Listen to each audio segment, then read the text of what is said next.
اگر یہ نیت لے کر جائیں گے کہ وہاں جا جو واعظ و نصیحت ہوگا میں اس کو محبت کے ساتھ سنوں گا، علم حاصل کروں گا، اگر ایسی نیت لے کر مجلس میں آؤ تو صحیح مسلم شریف کے حدیث پاک کے سنیے گا، ایسی مجلس والوں کے لیے سرکار نے کیا ارشاد فرمایا؟ میرے آقا ارشاد فرماتے ہیں مجتمع قوم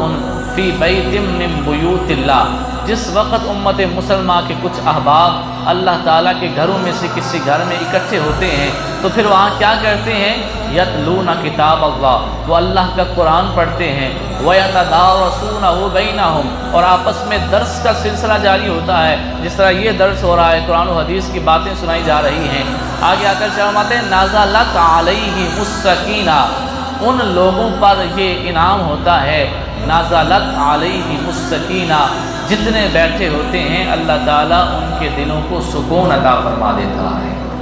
لیکن سکون اس کو ملتا ہے جو اس نیت سے بیٹھا ہوتا ہے، جو یہ دیکھ رہا ہو کہ اتنا ٹائم ہو گیا، اتنا رہ گیا، جا کے فلاں کام بھی کرنا ہے، تو پھر اس پہ دل کا سکون نازل نہیں ہوگا۔ اور یہ بھی سن لے، آج کے نام نہاد مفکرین نے کہا موسیقی روح کی غذا ہے، موسیقی روح کی غذا نہیں، دل کا سکون اللہ کے ذکر میں ہے۔ 13ویں پارے کی آیت ہے الا بذکر اللہ تطمئن القلوب، اللہ فرماتا ہے خبردار، دلوں کا سکون اگر ہے تو اللہ کے ذکر میں ہے۔ تو اللہ تعالیٰ کے نبی ارشاد فرما رہے ہیں کہ وہ جو بیٹھ کر قرآن پڑھ رہے ہوتے ہیں، ایک دوسرے کو درس دے رہے ہوتے ہیں، اللہ تعالیٰ ان پہ یہ انعام فرماتا ہے، ان کے دلوں کو سکون عطا فرما دیتا ہے۔ آگے ایک اور انعام بھی ہے، آقا ارشاد فرماتے ہیں وَغَشِيَتْهُمُ الرَّحْمَةُ، اللہ تعالیٰ کی رحمت ان سب کو ڈھانپ لیتی ہے۔ وہ جب بیٹھے ہوتے ہیں تو عام جگہ پہ نہیں، اللہ تعالیٰ کی رحمت کے سائے میں بیٹھے ہوتے ہیں، اس وقت ان کے دلوں میں سکون بھی ہوتا ہے، اللہ کی رحمت بھی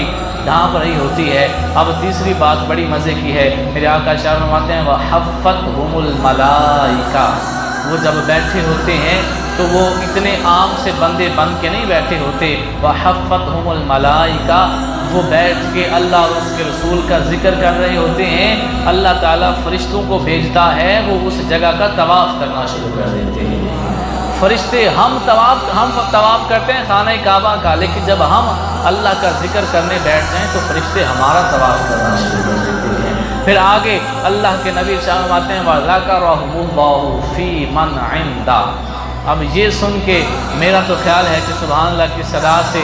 مسجد گونج جانی چاہیے۔ مجھے آپ سب کے ناموں کا نہیں پتا کس کا کیا نام ہے، وہ جو آیا ہے شاید ان کو بھی سب کے نام نہ آتے ہوں، جن کے لیے آپ آئے ہیں، جن کی دعا کرنے کے لیے آئے ہیں، شاید ان کو نام نہ آتے ہوں، مجھے نام نہ آتے ہوں، لیکن جب کسی کا محبوب اس کو اس کا نام لے کے پکارتا ہے، اس کے سینے میں ٹھنڈ پڑ جاتی ہے، اس کا کلیجہ خوش ہو جاتا ہے۔ تو ہم عام سے بندے، گناہگار سے بندے، عاصی سے بندے ہیں، سنیے گا چوتھا انعام کیا ہے؟ اللہ کے نبی صاحب فرماتے ہیں وَذَكَرَهُمُ اللَّهُ فِي مَنْ عِندَهُ، اللہ تعالیٰ فرشتوں کے سامنے ان سب بندوں کے نام لے لے کے ان کی تعریف کرنا شروع کر دیتا ہے۔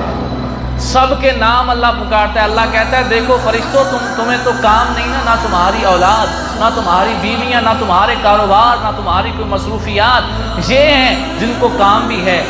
جن کی اولادیں بھی ہیں، جن کی بیویاں بھی ہیں، جن کے کاروبار بھی ہیں، جنہیں مجبوریاں بھی ہیں، لیکن سب کچھ چھوڑ کے جب بیٹھے ہیں تو چاہے بیٹھے تھوڑی دیر کے لیے ہی ہیں، لیکن اتنی محبت کے ساتھ میرا ذکر کر رہے ہیں۔ دیکھو فرشتوں، میں نہیں کہتا تھا، تم کہتے تھے زمین میں فساد کرے گا، دیکھو یہ تو سب کچھ چھوڑ کے کس طرح محبت کے ساتھ میرا ذکر کر رہا ہے۔ تو اس طرح جب ہم محافل سجاتے ہیں، جب بھی تو اللہ تعالیٰ ہم پہ اتنا کرم فرماتا ہے۔